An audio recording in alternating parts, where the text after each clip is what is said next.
Сәлем достар, бұл отбасы және демографиялық өзгерістер ауының 3-ші сабағы. Барлықтарыңызға сәтті сабақ болсын.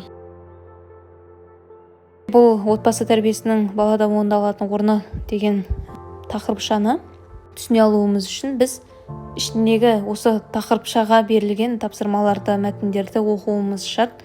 Сондықтан да кітаптарыңыз міндетті түрде жаныңызда болсын, жақсы ма?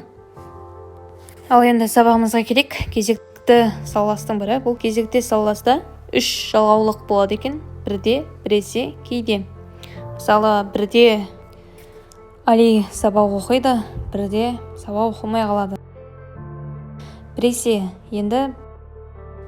Біресе күн суытады, біресе күн жылып кетеді.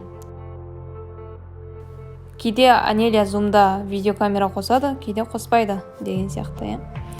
Сол сияқты кезектесіп жасалынатын әрекетті кезекте салас дейді екенбіз, достар. Бұлардан бөлек тағы біз мысал келтіріп қойдық. Бірде ол өте жұмсақ, бірде тым қатал болады. Біресе көзі қимылдайды, біресе қолы дірілдейді, яғни қолыңыз қалтырайды немесе. Кейде мен өлең оқимын, кейде ол ән айтады.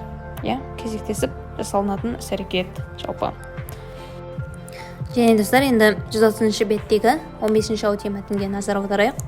Ол жерде мәтін берілген, яғни көп балалы отбасында өскен баланың артықшылығы қандай болады? Көп балалы емес отбасыда өскен баланың кемшіліктері қандай болады? Сол мәселе бойынша айтылған. Және де отбасы құндылықтары туралы айтылған бір мәтін бар, шағын. Сол мәтінмен жақсылап танысып, осы 3 сұраққа. Бірінші сұрақ: бала дамуында қай ортаның рөлі басым? Отбасының ба, мектептің бе, достардың ба әлде? Сондай-ақ бала отбасында қандай қасиеттер алады? Осы 3 сұраққа жауап берсеңіздер. Енді жазба жұмыстарыңыз бұл өз отбасыңыз, ондағы үйренген жақсы қасиеттер. Толық емес отбасы және ондағы қиындықтар, яғни анасы бар болып, әкесі жоқ болуы мүмкін. Әкесі бар болып, анасы жоқ болуы мүмкін, немесе екеуі де жоқ болуы мүмкін.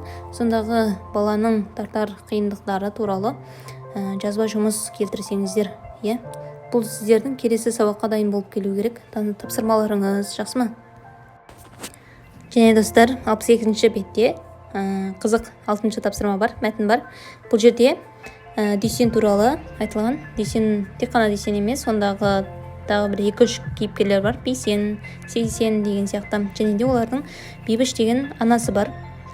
Олар жаңағы өздерінің жастық шағын еске алып деген сияқты. Сосын әнін айтады. Дүйсен ән орындайды. Жүгіре шықтым белеске, той томалақ бәрі есте, ағайынмен бас қосқан бірі ғанибет емес пе деген сияқты. Тура өте қызық, жаңағы көп балалы отбасыға тән бір құндылықтар сипатталады. Сондықтан да жақсылап оқысақ, дәл осылай олардың көңіл күйлерін сипаттаймыз, яғни қуанышты немесе мұңды, немесе мына жерін оқыған кезде мұң сездім, мына жерде қуаныш сездім деген сияқты. Сондай-ақ сабақта сөйлемдерді саласқа айналдырамыз.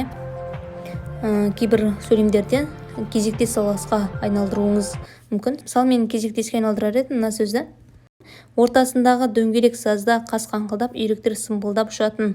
Осыны саласқа айналдырар болсақ, достар, ортасындағы дөңгелек сазда кейде қас қаңқылдайтын, кейде үйректер сымпылдап ұшатын деген сияқты. Осылай кезекте саластың түріне айналдырамыз, жақсы ма? Енді 8-ші тапсырмаларыңыз бұл үлгі бойынша орындайсыздар. Ортасындағы дөңгелек сазда қас қаңқылдап, үйректер сымпылдап ұшатын. Сабақтас құрмаласты. Енді достар, 8-ші тапсырмада үлгі бойынша орындайсыздар. Ортасындағы дөңгелек сазда қас қаңқылдап, үйректер сымпылдап ұшатын. Бұл сабақтас құрмаластағы ыңғайлас құрылған қатынас деп жазсаңыздар да, немесе тура осындай тағы бір сөйлем құрастырсаңыздар болады. 2-3 емес, тек қана біреу. Мысалы, ән аяқталғанда апасы терең демалды. Кітаптан алып атқан мысал: ақ жаулығының ұшымен маңдайының терін сүртті дейді. Ән аяқталғанда апасы терең демалды да ақ жаулығының ұшымен маңдайының терін сүртті дегенсек, біз ыңғайлас салалас жасап алдық. Сол сияқты сіздер де 2 сөйлемді бір салаласқа айналдырасыздар, жақсы ма? Бір сөйлемге айналдырасыздар, яғни. Және де осы мәтінмен жақсылап жұмыс істесеңіздер, өздеріңізге де бір пайдалы дүние аласыздар, жақсы ма? Сондықтан да жақсылап оқып, жақсылап дайындалайық барлығына. жоопкерчиликпен карайык бәріміз.